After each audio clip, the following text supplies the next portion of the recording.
Today we're going to have two passages of Scripture. We read the one to start out our time together. But 1 Corinthians 13, which is the love chapter, beginning with verse 4, it says, "Love is patient. Love is kind, and is not jealous. Love does not brag, and it is not arrogant. Love does not act unbecomingly. It does not seek its own. It is not provoked. It does not take into account a wrong suffered. It does not rejoice in unrighteousness, but rejoices with the truth. It bears all things, believes all things, hopes all things, and endures all things. Love never fails." And then I want to read also a passage of Scripture today that comes from Acts chapter 15. This is what happens when love doesn't happen. Acts 15, beginning with verse 36, it says, "After some days, Paul said to Barnabas, 'Let us return and visit the brethren in every city in which there are proclaimed the word of the Lord, and see how they are.' Barnabas, however, wanted to take John, who is called Mark, along with them. But Paul kept insisting they should not take him along, who had deserted them in Pamphylia, and had not gone with them to the work. And there occurred such a great sharp disagreement that they separated from one another. And Barnabas took Mark with him, and sailed away to Cyprus. And Paul chose Silas, and left, being committed by the brethren to the grace of the Lord. And he was traveling through Syria and Cilicia, strengthening the churches." May the Lord add his blessing to this reading from God's Word. We're in this series right now where we're talking about parts or pieces. Are we just random pieces out here floating around, hoping to be useful to God? Or are we parts of His body? And we've looked for the last few weeks about how this works and how we are all unique. About the fact that we all have spiritual gifts. We all have passions or heart for ministry in a certain sphere, a certain person, a certain demographic group. We also have natural abilities. The difference between spiritual gifts that were given when we're born again and the natural abilities that we're born with when we are born into this world. And today we look at the fact that we all have a personality. We all have a wiring pattern. And we're all unique and different in how we relate. And it's important for us to understand that, because sometimes people can rub us the wrong way. When you begin to get some friction together, and you're rubbing up against people that are not exactly your kind of people, and yet they're Christians, creates heat, and it can be a problem.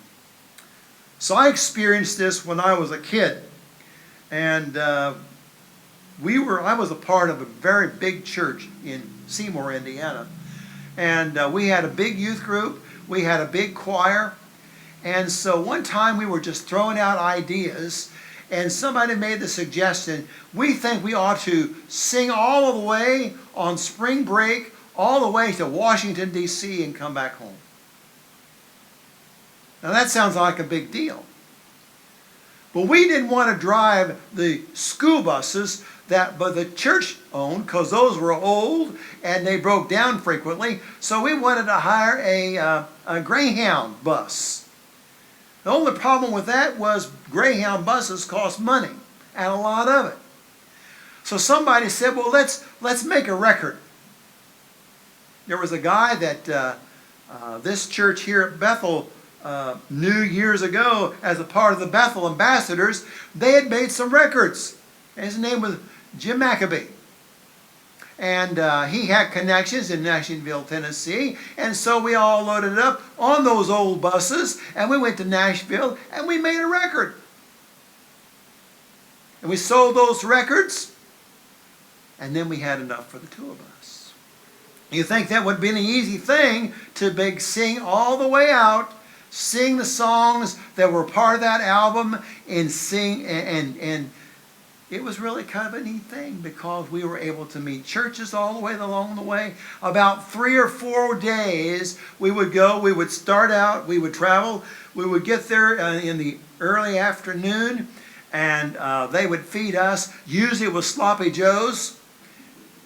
And then we would have a concert that night, and then they would take us home with host families.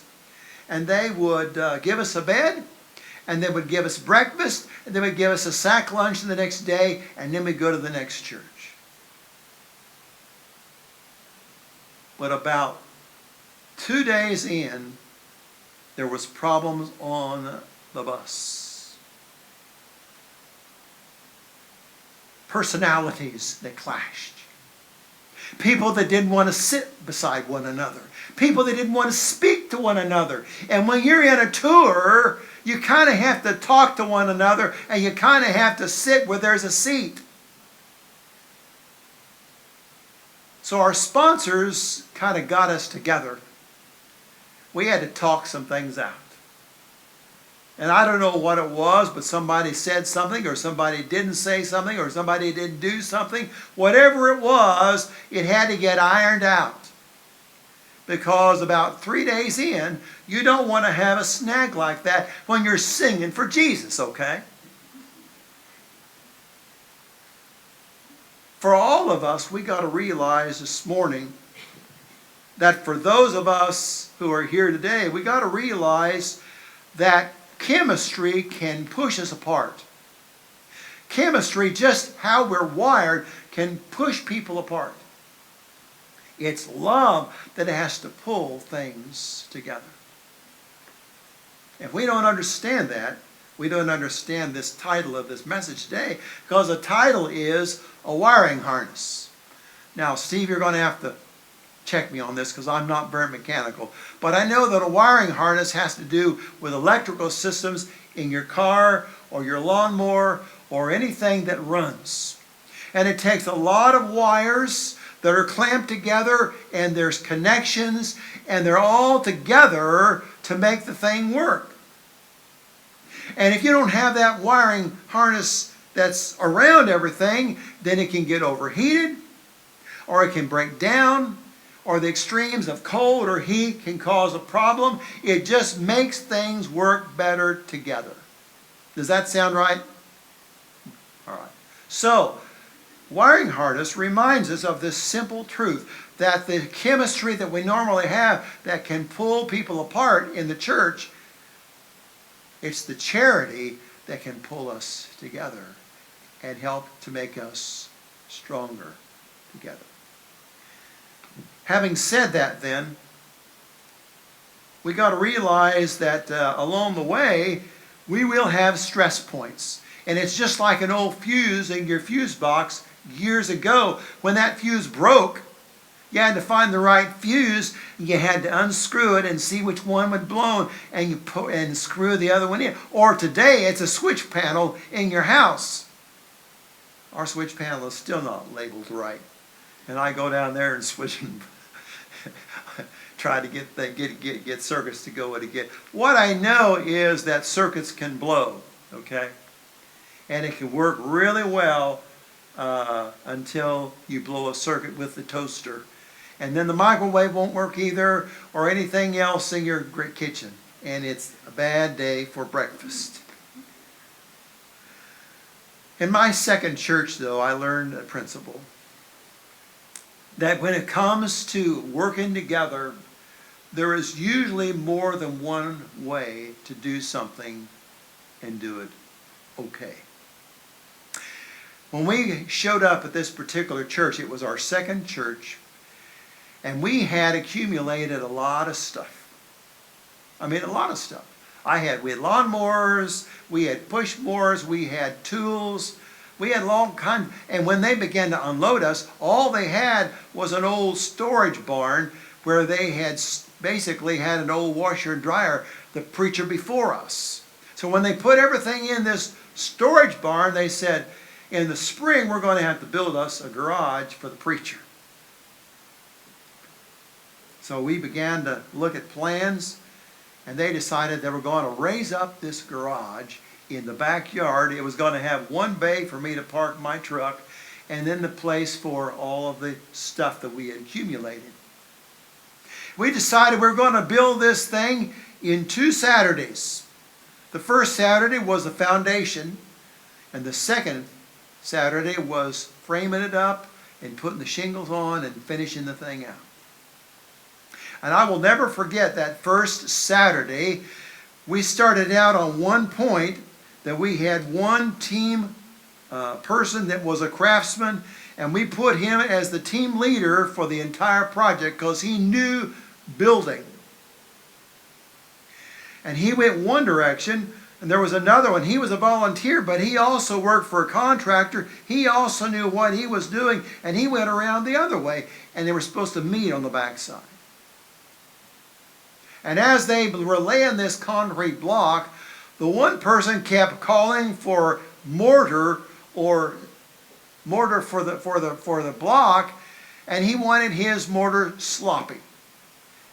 Meaning it was running off the edge and it was sloppy all the way through. But that's the way he liked it. And another one, he was a volunteer, but he liked his mortar sticky.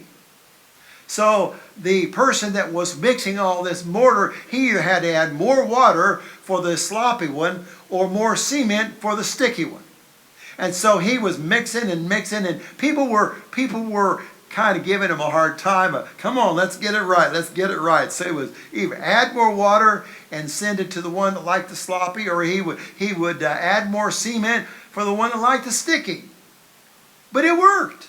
It worked. And the foundation was built, and the garage was built, and everything was fine.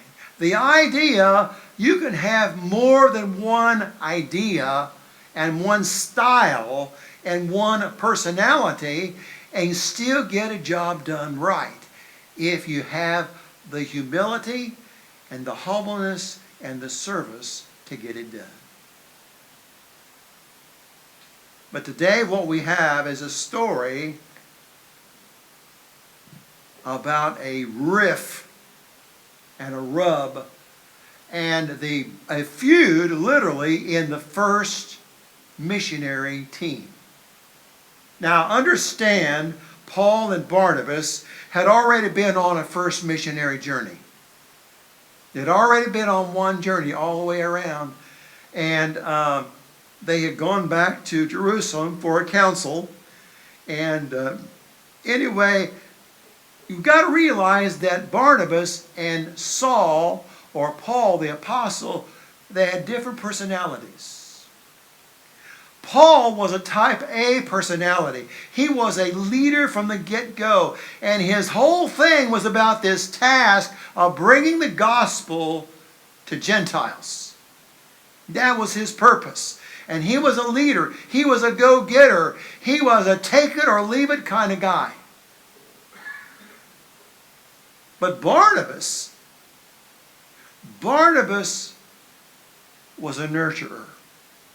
He cared about people. He cared about the team. He cared about personalities.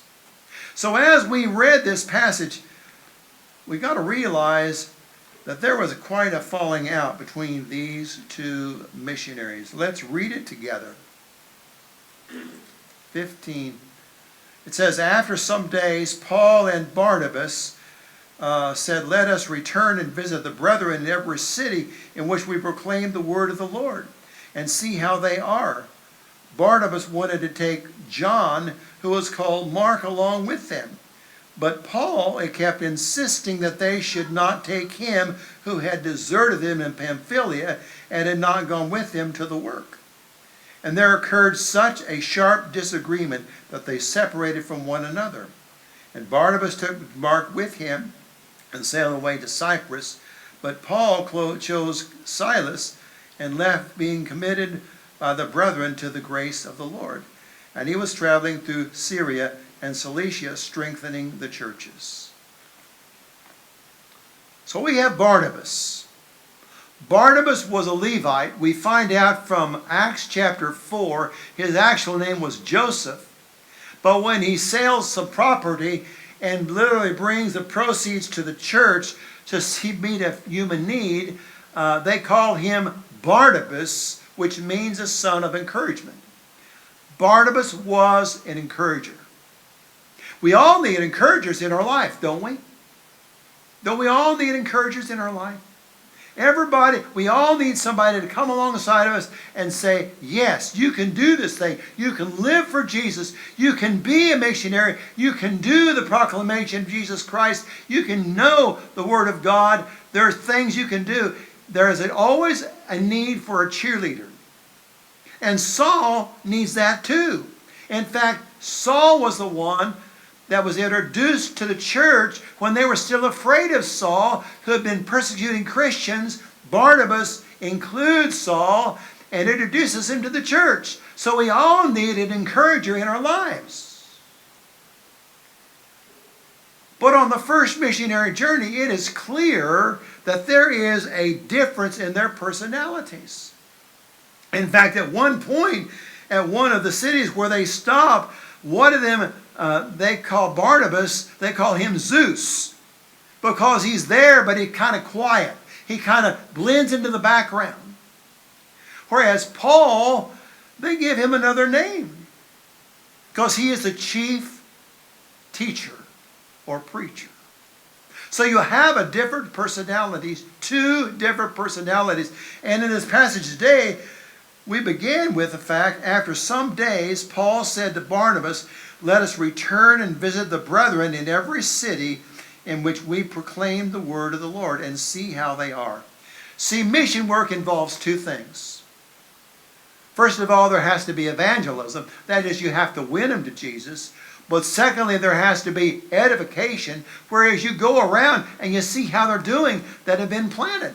You see how these Christians, in fact, it is a sin to win people to Jesus if you don't find anything or care anything about after they accept Christ. So there is evangelism, winning them to Jesus, but there is edification, strengthening them in that faith. So they're all in agreement. Let's go, let's do this. Yes, we agree. We need to go. We need to strengthen these that have planted the church. They need to know. They need to hear from us. We need to see how they're doing. That's what we need to do. The problem is Barnabas wants to take John Mark. Now understand who John Mark is. First of all, John Mark is a nephew of Barnabas. So there's a family loyalty. But secondly, John Mark, he was very young on the first missionary journey, and when he got a chance to get off the boat after there was a little bit of persecution, perhaps he was homesick for home. Maybe he was homesick for mom. Maybe he just thought this was not his cup of tea. But he got on a boat and he came back home to Jerusalem. And Barnabas says, don't do this for the boy. Don't do this to him. Don't let him sour on the gospel just because he didn't know what he was getting involved with. Let's give him another chance. We all need another chance sometimes, don't we? We've blown it high. Maybe we've given up on something, or we've maybe made a mistake. We all need somebody to let us have another chance. Saul says, not on my mission trip. He's once a deserter. He will always be a deserter. I'm not taking him.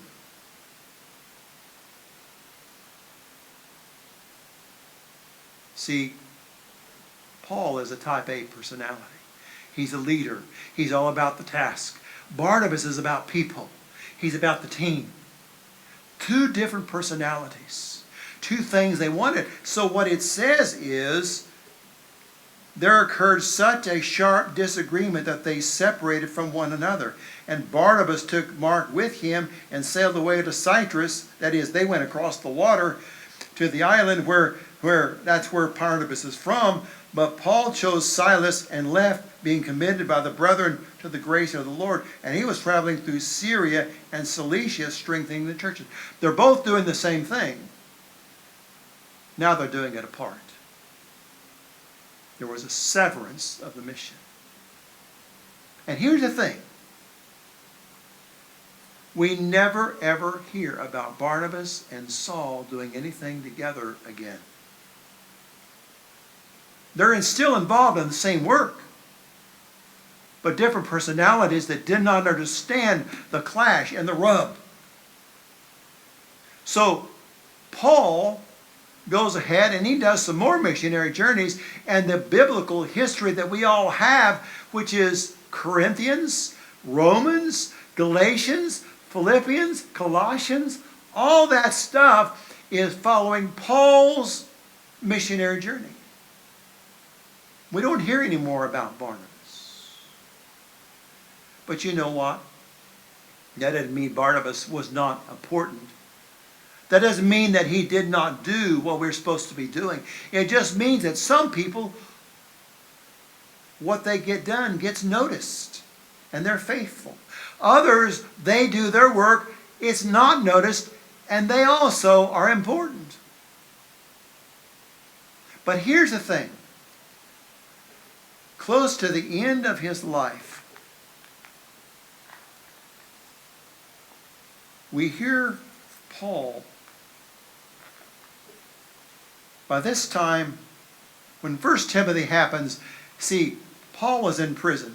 He's waiting for an appeal from Caesar.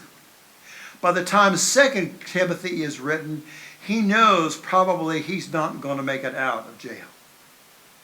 He probably knows he's going to be executed for the faith. Listen to what it says in 2 Timothy chapter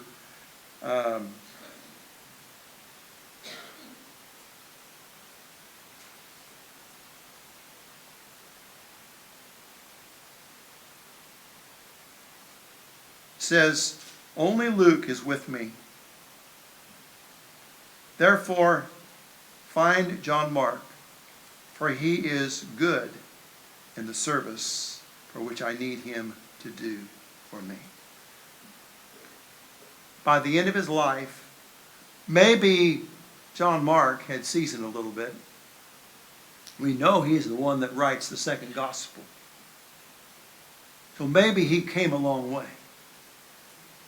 Maybe Paul, realizing his drama is drawing to a close, he had run his race, perhaps he realized maybe he's mellowed a little bit, but he appreciates John Mark in his ministry. Here's what I know. We need to realize that different people that we call Christians, brothers and sisters, are wired differently. There are 4 personality types plus in the church.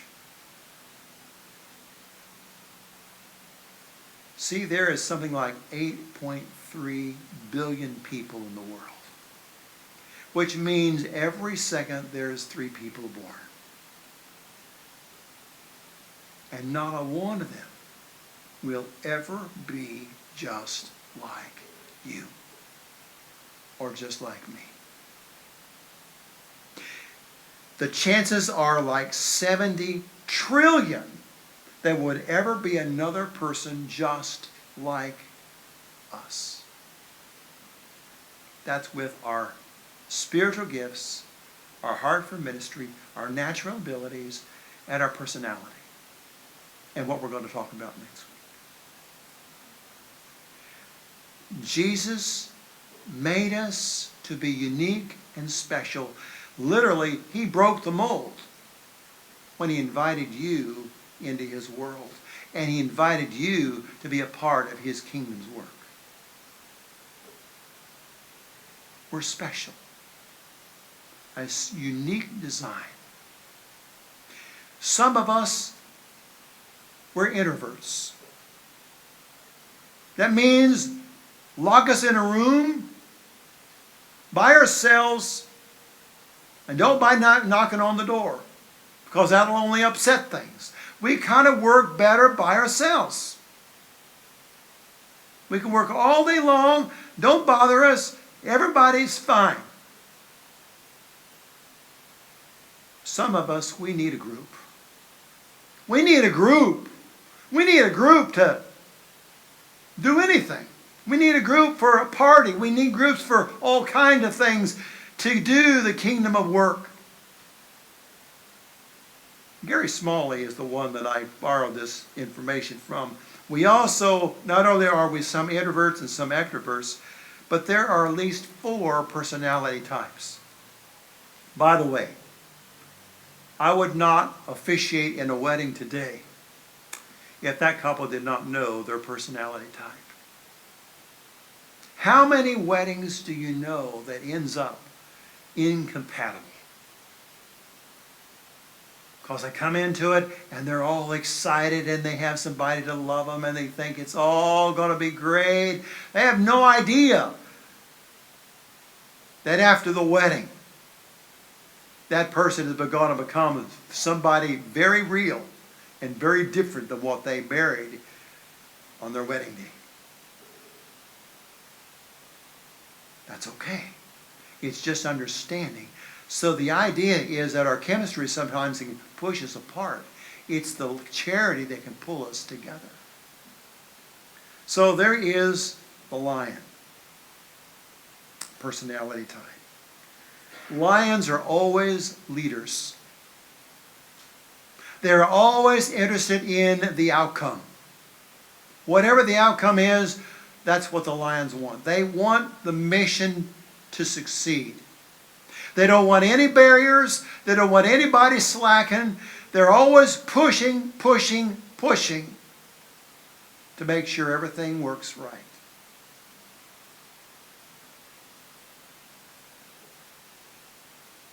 Then there is the otter.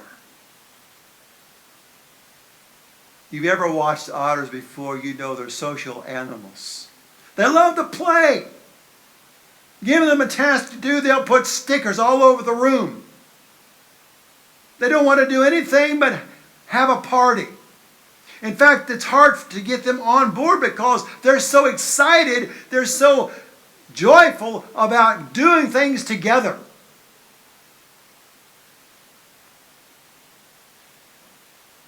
Then there's the retriever. Loyal. Encouraging. They're all into the clan thing, but they want to make sure everybody comes together. They want to make sure everybody is wagging their tail and licking. And if everybody's tail is not wagging and licking, they want to know why. They want to know what the problem is. And then there's the beaver. The beavers are analysts. It takes them a long time to even know whether they want to be a part of something or not. Because they want to take a 360-degree survey. They want to make sure they have all the data to make sure we know for sure this thing is going to work out before we get on the bus. They're usually the last to show up. Now you got some things in your bulletin today, just like you've had for all this series. You got some homework to do is what I'm saying when you go home. We got to know, first of all, what drives us in our personality. And also we got to find out, when we mesh with others, what's the potential for us to have a problem. See, every personality type has strengths and weaknesses. If we don't know what we are, and we get up against somebody that rubs us the wrong way, we're going to have the Barnabas effect. We're going to divide and we're going to have problems. And we won't even know why. Remember, it's the chemistry that pushes us out. It's the charity that can pull us together and say, all right, you're not like me, but that's okay. We'll let you do this, and I can do that. And it'll all work together. Because love never fails. Love never fails. It bears all things, believes all things, hopes all things, endures all things. It never fails. We're going to be singing a song of decision in a few minutes.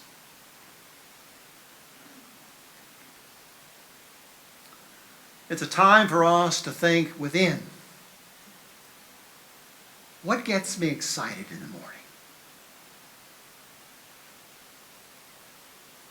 How can I serve Christ best? Is it in a room adding numbers? Is it on an easel designing a banner? Or do I need to have a party for somebody? Do I need to have an opportunity to have a new mission to somewhere that we never even thought about before?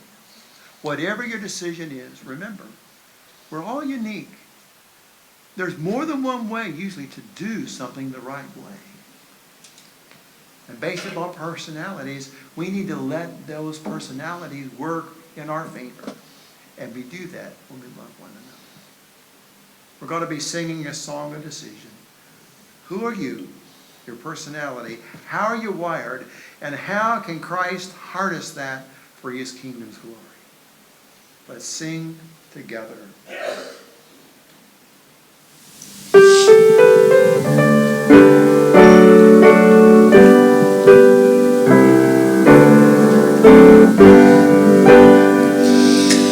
We are standing on holy ground, and I know that there are angels all around. Let us praise Jesus now. We are standing in his presence on holy ground. When I walk through the door, I sensed his presence, and I knew this was a place where love abounds. For this is a temple, Jehovah God abides here. We are standing in his presence on holy ground. We are standing on holy ground, and I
We're on holy ground.